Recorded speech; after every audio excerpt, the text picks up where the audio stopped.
Okay, I'm just slowly picking away at it. I've decided where this line will be, and from that line sprouts a more distant tree, a more interesting trunk, some interesting shapes.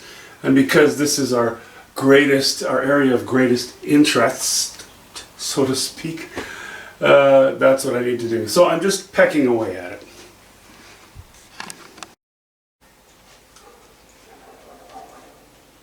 So far so good. I kind of like to mix it up a little bit. The nature of the foliage here, or the trees, is quite different than what I have here. So, I may still take a small evergreen sprouting up somewhere in here or behind here.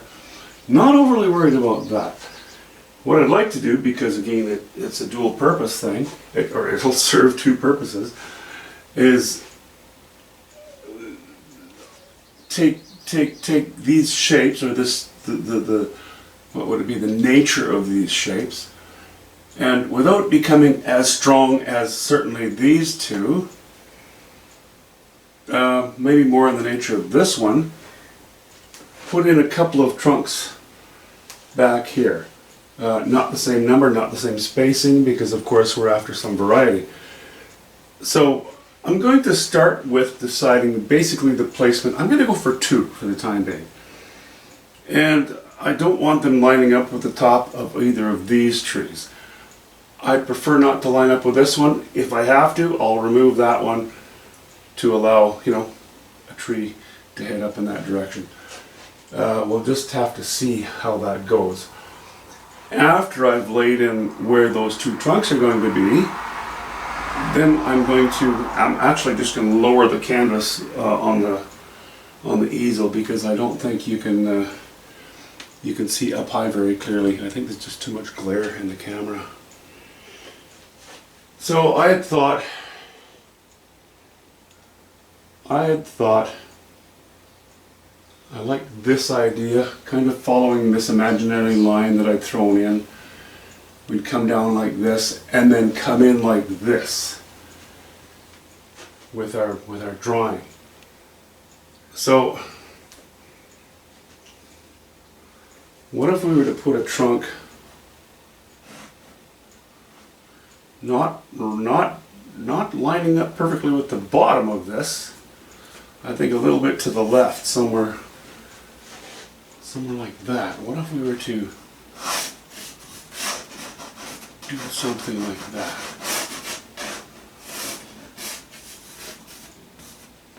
A bit of a curve to it already trying to make it a little more interesting. And where does the other one go now? See, here we go. This is a certain distance from this. I don't want this distance to be the same as this distance, right? I also don't want a trunk to be too close to the edge of the painting. I also don't want it to line up with the top of this. So it's important to get persnickety about these things. It's not the viewer's responsibility to worry about it. It is us as painters to try to avoid those issues. And yeah, sometimes it might appear to be fairly simple, but actually it can be a bit of a bugger, I would have to say, at times. I could put it there, but that makes it halfway between here and the edge of the canvas. You can have endless worries about things like that, and that can be a little bit silly as well. So, what I think I'm going to do, I think I'm going to come down about here. And it's going to be a fairly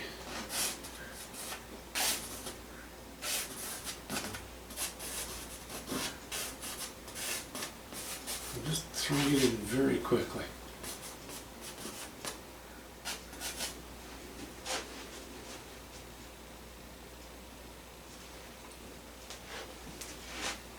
Now, if the sun is coming over our left shoulder, typically, like on a trunk like this, from here to here is light. From here to here is dark. If we come over to the right, and the sun is sort of over our left shoulder, but we're looking more to the right, it means that from here to here is light, and from here to here is the shady side. I hope I'm explaining that reasonably clearly. But it really depends on the angle of your view as to what hits light and what does not. If you were to take every single tree trunk in the painting and say, okay, the sun's from the left, so half is going to be in the sun, half is going to be in the shade, and you do that consistently across the painting, you will end up with a cartoon. So again, it's getting persnickety, but I think it's kind of important persnickety.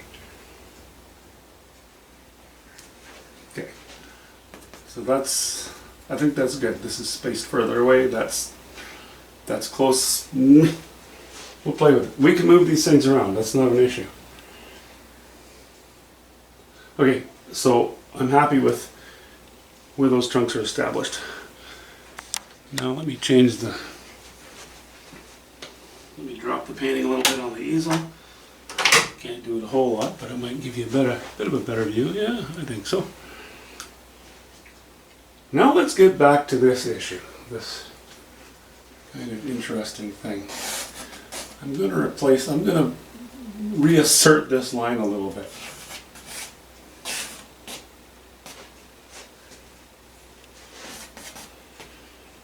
Now, what I'm trying to do here is oppose and balance this very strong, most in the foreground line, okay? By doing this. This is more broken up. It'll be broken up quite a bit. But that will still be the suggested line of the tree tops. Behind these tree tops, there may be sky, or it may be a hillside, you know, so you may have more distant autumn foliage that's just kept a little darker, lower value, lower chroma. We'll see. I'm not worried about that right now. Right now I'm worried about the main components. These are in. This is all looking good. Yeah, I kind of like the idea of doing this. So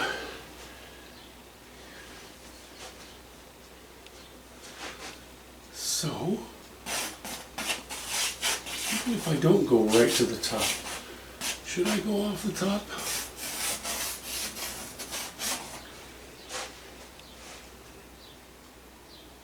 Okay, I think that might be a little bit better.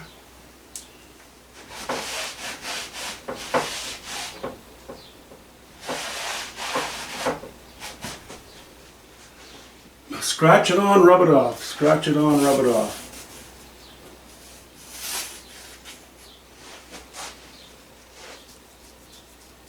No, I don't want.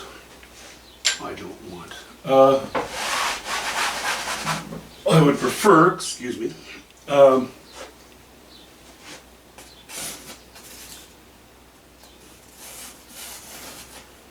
think that over here we go right off the painting, and if anything it dips here. Again, you know, this is already going to be most likely a bit of a hillside, which is why there will be very little. If this is sky, I'm not going to introduce this sky down here at all, because we're going into thick bush and we might be sort of looking up a rise a little bit. A rise in the land. I wouldn't want to look up my eyes. Sorry about that. Really bad sense of humor. Okay, so we make these things a little bit interesting. I think the placement's okay.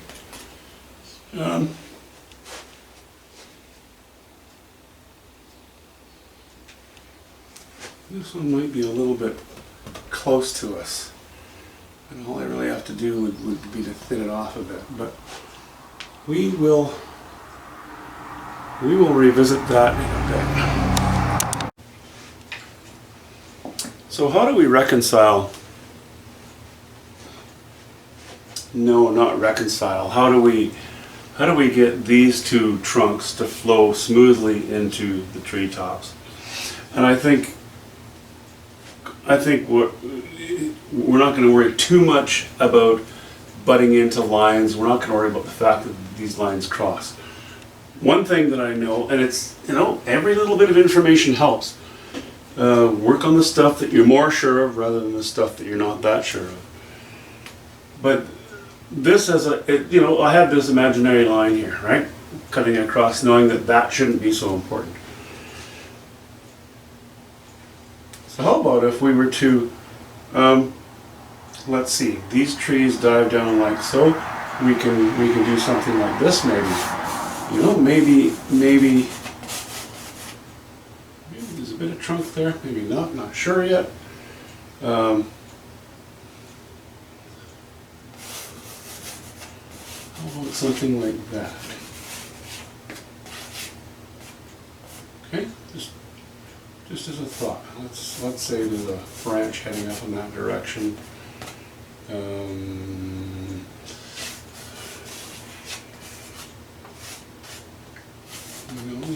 They're just lines so far. Hopefully at some point they represent something. So let's just say that takes care of that tree. We get a little bit closer to our as a friend of mine used to describe it, area of interest, which is really here. Of course you want everything else to be interesting, but as you get closer to the focal point or focal area, you want things to become more interesting. Not more detailed, just more interesting, which might mean more drama, might mean higher values, or a stronger difference between high and low values, or higher chroma. Anyway, before I stick my foot in my mouth, which will inevitably happen, I kind of like this. Let's just try to replicate that a little bit. Well, not copy it, but replicate the nature of that kind of a tree now. So let's see here.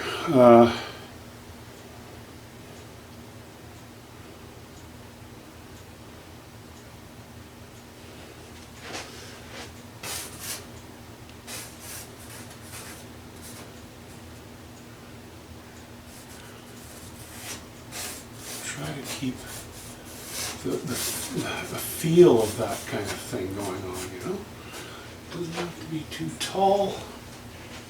Maybe that looks a bit silly. It's okay. Don't be afraid of that.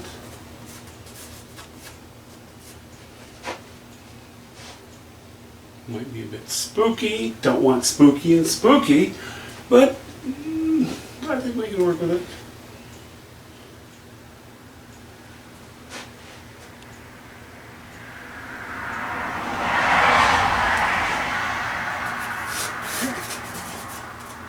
We're just going to do that.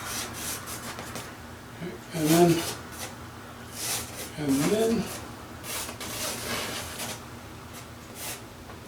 putting in lines, and some of them are pretty silly, but I'm almost feeling my way around in the dark. And I'm not afraid to do it. But be very careful if you're going to do that, because you want to keep those lines somewhat erasable.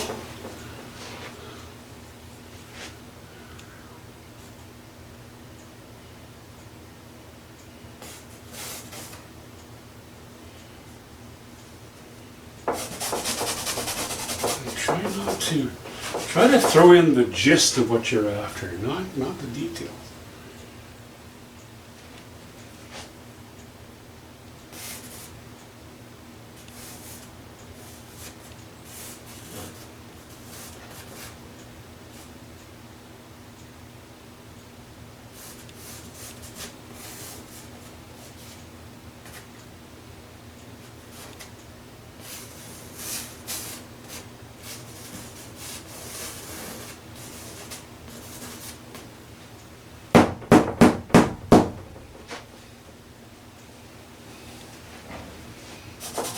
Okay, we're getting a little bit closer-ish.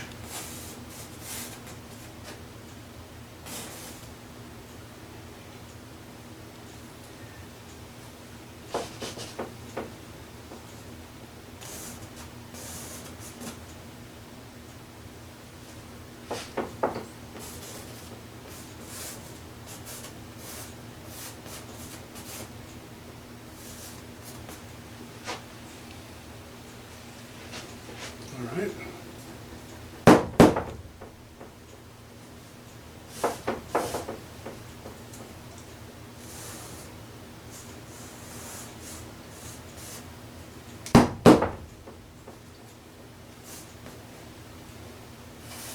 The foliage is so easy to change as you go through a painting.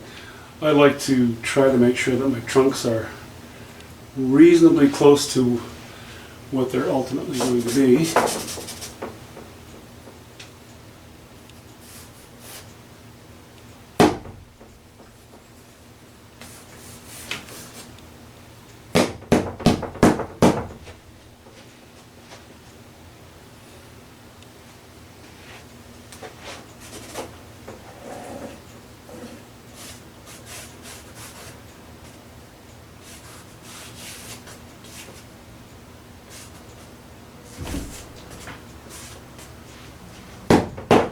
I don't want to get too busy. I will get busy and messy. I mean, I do invariably.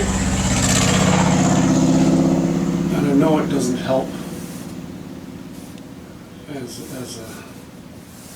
as an aid for you, but the first thing I have to do, my first responsibility is to be very selfish and keep things in mind for myself. So that's why I do that.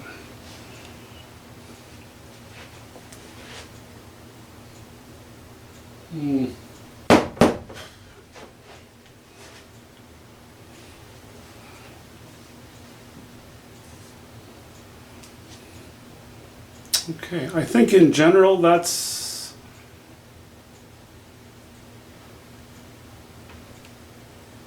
not too bad. I might end up hinting at a trunk back here, you know? Just not even that much of it. I'm just throwing in those lines because I don't know yet what I'm going to do. But there's no harm in it. There's no harm in anything that can be erased. So,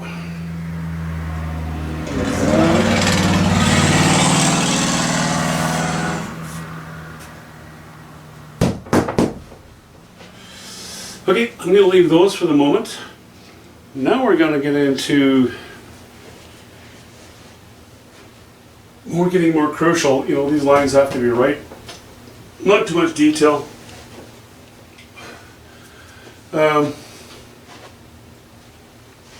Shapes have to be good. I like kind of this idea of the openness of this area. You know, here's the gate, you know, from this gate post to this gate post, and then we come down here. And our most intense colors are going to be, you know, in this area. They're going to occupy this area.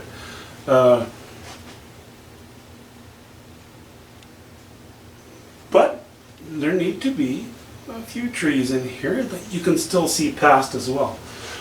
Anyway, I'm playing and playing and playing. Well, I didn't really see this coming. I thought that I could make these trees the immediate foreground and then qualify distance by laying in this line. But somehow, once I've laid this all in, no matter what, this still carries the strength. And in no small part due to the solidity and the appearance of this trunking in the foreground, this to me still had to be the main anchor, right? So I got rid of this slope and crossed it with this slope. So, you know, that's fine.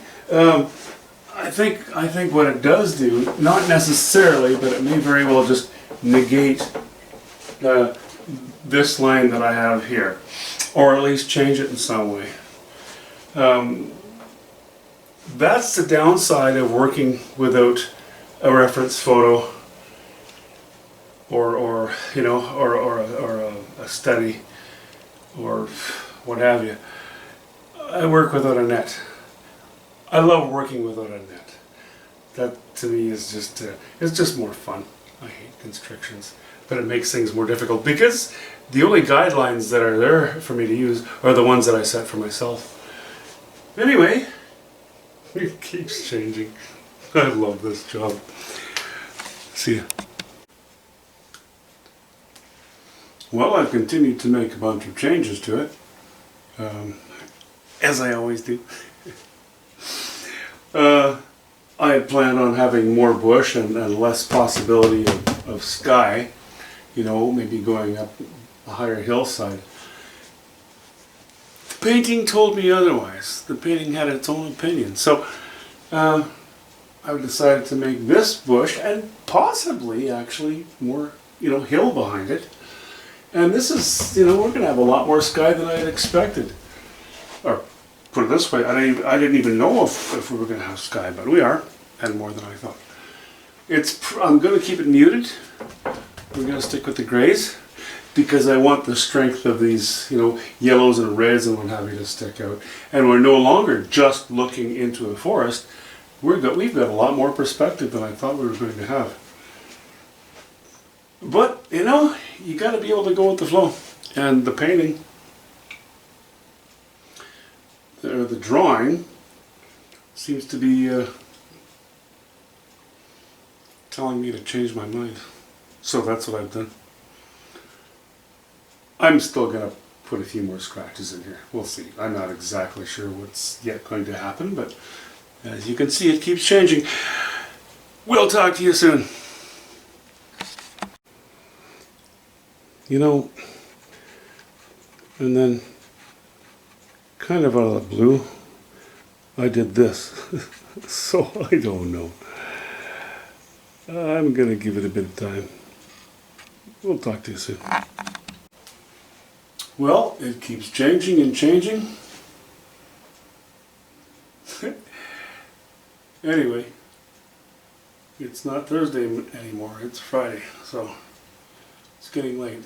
And what happens when you work too late and work with a lot of charcoal?